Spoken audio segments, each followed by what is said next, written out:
Hello, English learners, and welcome. I'm your host, Paul. How are you doing today? I'm doing well, thank you. Excited to chat about English learning today.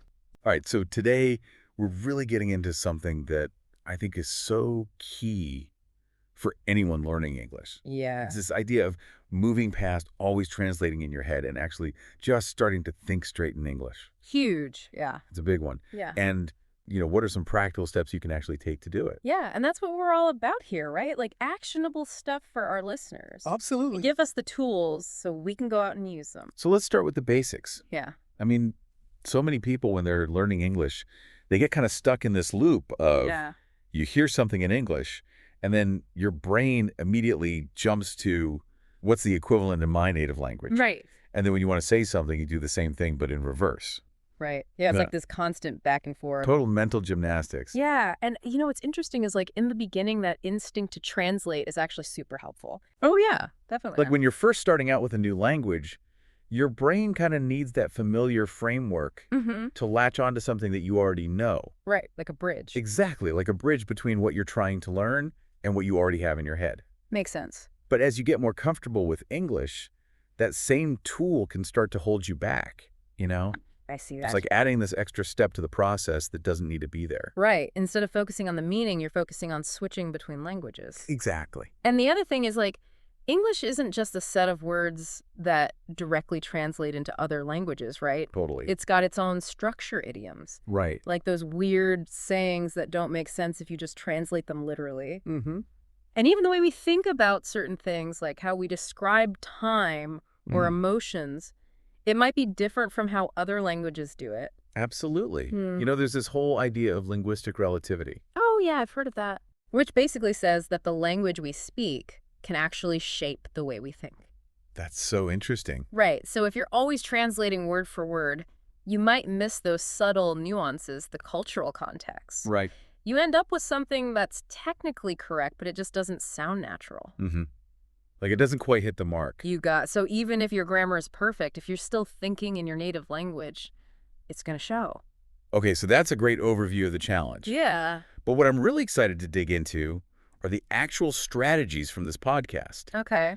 for how to make that shift from translating to actually thinking in English. Right. Like, what are the real benefits that people can expect? Exactly. Like what changes when you start to think in English? Well, I think the most immediate thing you'll notice is a huge improvement in your fluency. Makes sense. When your thoughts are already in English, there's no lag time, there's no translation happening. So what you want to say just comes out more naturally. That's what we all want, right? To just speak without that mental pause.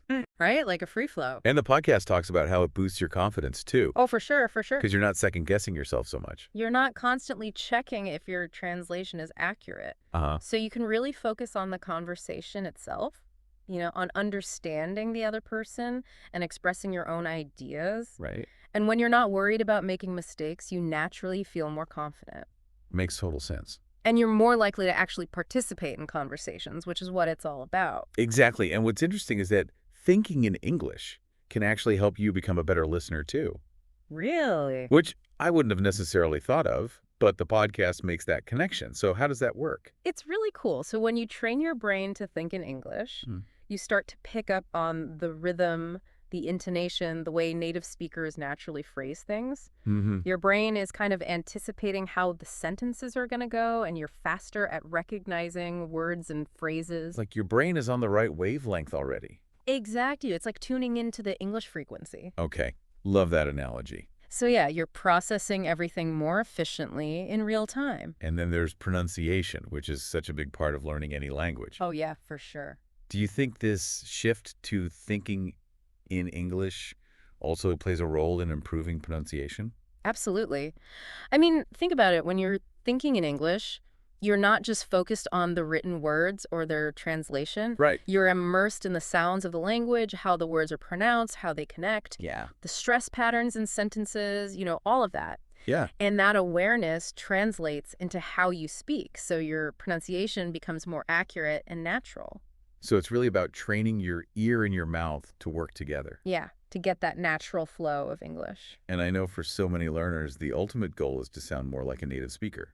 Oh, yeah, definitely. And the podcast really emphasizes that connection between thinking in English and achieving that. It makes sense, right? Native speakers don't translate in their heads. Their thoughts just come out in their language naturally. Uh-huh. So the more you can replicate that process in English, the closer you'll get to that authentic sound. That natural rhythm. Exactly. It's about moving beyond just knowing the rules to actually embodying the language. So it's not just about one skill. Yeah. It impacts everything. It's like this ripple effect, Yeah. it improves your speaking, your confidence, your listening, your pronunciation. Well, it makes you sound more natural. Totally. It's like seeing English without a filter. I love that. So we've talked about why it's important. Yeah. But now let's get into the how. Okay, the nitty-gritty. Like, what can our listeners actually start doing today to make this shift? Well, the podcast gives us a really clear step-by-step guide. Awesome. And the first step is to start super simple, like really basic. Okay. Focus on everyday words and phrases. Uh-huh. When you see a chair, a table, a book, Yeah. just make a conscious effort to think of the English word for it. Like just label things in your environment? Exactly. You're making a direct connection between the object and the English word without translating. That's a great starting point.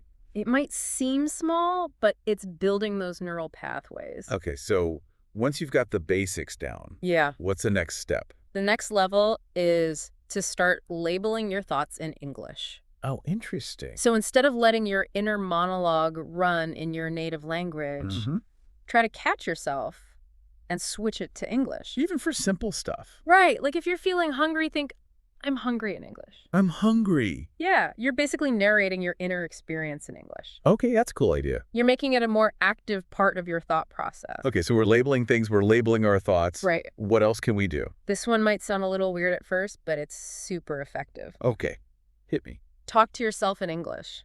Really? Yeah, just out loud. No way. I know it sounds crazy, but it works. I mean, I kind of do that sometimes, but not intentionally? not always in English, yeah. Yeah. So just practice speaking about your day, your plans, anything that comes to mind. Okay, You don't need an audience. It's just you. so no pressure. Exactly. It's a safe space to experiment and get comfortable with speaking your thoughts in English. Right? And you can even narrate your actions as you do them. Like, I'm opening the fridge, I'm making coffee. That's a great idea. It really helps solidify those connections. And it sounds kind of fun, actually. It is. It can be fun. All right, so we're talking to ourselves. Yeah. Is there another step after that? Yes. So then next level is to really make a conscious effort to change your inner monologue to English. Oh, wow. So like all the time. As much as you can, yeah. Okay. So that little voice in your head that's constantly chattering, Uh-huh. try to make it speak English. So instead of thinking, oh, I hope I don't mess this up in my native language, Right. I would think, I can do this in English. That's it. That's the shift. You're building a positive English-speaking inner voice. That's so powerful. It really is. Okay, so that's a big one. What about any other practical things we can do? Another great tip is to describe situations in English. Oh, like what do you mean by that? So when you're out and about, at a coffee shop waiting for the bus, just try to describe what you're seeing and experiencing in English, either out loud or in your head. So like I'm at the coffee shop, the barista's making my latte. Exactly. You're using your English vocabulary and grammar in real-world situations, like Man. active practice. Okay, so those are some great initial steps. Yeah. But what about more structured exercises to really train our brains to think in English? Well, the podcast recommends a few key exercises. Okay. The first one is called shadowing. Have you ever tried that? They have. It's a lot harder than it sounds. It's challenging, but so effective. Yeah. So basically, you listen to a native English speaker. Okay. It could be a podcast, a video, anything really. Yeah. And you try to repeat what they're saying as closely as possible. Right. Focus on their rhythm, their intonation, their pronunciation. So it's not just about understanding the words. It's more about mimicking the sound. Yeah. You're training your mouth and your brain to produce English naturally. Okay. I could see how that would be really helpful. It's like a workout for your English-speaking muscles. That's a good way to put it. And another exercise is mind mapping in English. Oh, I love mind mapping. So for this one, you start with the central English topic, Yeah. like let's say food, Could. and then you branch out with related English words and phrases. So fruits, vegetables, drinks. Exactly. You're creating a visual map of vocabulary and ideas, all in English. Without translating. Right. It's about building those connections directly in your mind. Okay. I like that. And the last exercise is journaling in English. Oh, that's a classic. It's simple, but it works. Just spend 5 or 10 minutes each day writing down your thoughts and experiences in English. It doesn't have to be perfect. Not at all. Just focus on expressing yourself. Like a conversation with yourself on paper. Exactly. It's a low-pressure way to practice thinking and writing in English. Okay, so we've got all these great steps and exercises, Mhm. but are there any common mistakes that people make when they're trying to think in English? Oh, for sure. The podcast talks about a few pitfalls to watch out for. Okay, let's go over 'em. One of the biggest ones is getting too hung up on grammar. Oh, yeah, I can see that. Like, if you're constantly worried about making mistakes, it's going to stop you from thinking and speaking freely. Right. So the advice is to prioritize communication over perfection. Especially in the beginning. Exactly. Grammar will improve with practice. And another common trap is getting stuck on finding the perfect word. Oh, yeah, I do that all the time. Like you have a thought, but you can't remember the exact word you want to use. Right? And then you just freeze up. So what should we do in that situation? Don't be afraid to use a simpler word or a synonym, Right. or even just describe what you mean in a different way.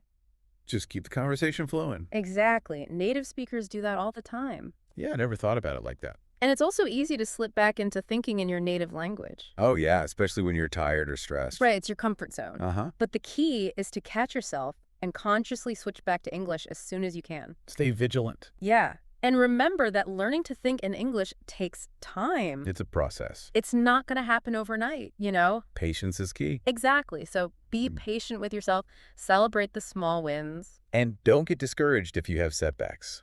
Everyone goes through that. Okay, so just to recap, the main mistakes to avoid are getting too focused on grammar, Right. getting stuck on vocabulary, Mm-hmm. slipping back into your native language. And thinking it's going to happen instantly. Right, consistency and patience are so important. Totally. And to help you stay on track, the podcast also gives us some final tips for continued improvement. Love it. What are they? So first and foremost, stay consistent. Even a few minutes of practice each day can make a huge difference over time. Right, small steps. And immerse yourself in English as much as you can, you know? Watch movies, listen to music, read books. Exactly. Make it a part of your daily life. Surround yourself with it. And be patient. Remember, it's a journey. There will be ups and downs. Yeah. But every effort you make is moving you closer to your goal. And don't be afraid to make mistakes. Oh my gosh, I know. this is so important. I know it's hard, but Every mistake is a learning opportunity. it's how we grow. So embrace those mistakes and learn from them. So here's the challenge for our listeners today. Okay, I love a good challenge. Start actively trying to think in English, even just a little bit today. Yeah, just start small. Try some of the exercises we talked about Pick one that resonates with you. and just see how it feels, Notice the difference. Really consider how this shift could change your whole relationship with the language. It's pretty powerful. It could make you so much more fluent and confident. And it can deepen your understanding of English, too. So what's one small change you can make today to get started? That's the question. I think that's a great place to leave it. Yeah. Thanks for joining us on this deep dive. It's been a really fascinating conversation. Absolutely. Until next time. CF.